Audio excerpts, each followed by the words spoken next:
आज दिवसभर माझी जरा कसरतच सुरू होती. कुहूला बरं नसल्यामुळे तिने काही मला सोडलंच नाही. मग तिला कडेवर घेऊन सकाळपासून जमेल तशी कामं मी उरकत होते. पण अगदीच कामं न करून तर चालत नाही ना. घेतलेल्या ऑर्डर्स अशा वेळेवर कॅन्सल नाही करतायत.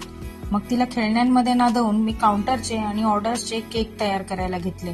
सफाई झाल्यानंतर मी थंड झालेले स्पंज केक क्लिंग रॅपमध्ये व्यवस्थित रॅप करून ते फ्रीजमध्ये स्टोअर केले. तुम्हालाही कधी स्पंज केक स्टोअर करायचे असतील तर तुम्ही ते ह्याच पद्धतीने करू शकता. झोपेतनं उठल्यानंतर कुहूला भूक लागली होती, त्यामुळे तिच्यासाठी बेकरीवरच आज मी गरम जेवण बनवलं. या सगळ्यात थोडासा वेळ काढून मी व्हॉइस ओव्हरही करायला बसले. त्यानंतर कुहूला पोटभर खायला घालून तिच्यासोबत खेळत बसले होते. तिला वेळ देता यावा म्हणून आज मी कुठलीही एक्स्ट्राची कामं काढली नव्हती. पण संध्याकाळची वेळ असल्यामुळे कस्टमर्स तर सुरूच होते. आज कुहूचा बाबा ऑफिसमधनं आल्यानंतरच मला दुसऱ्या दिवशीच्या ऑर्डर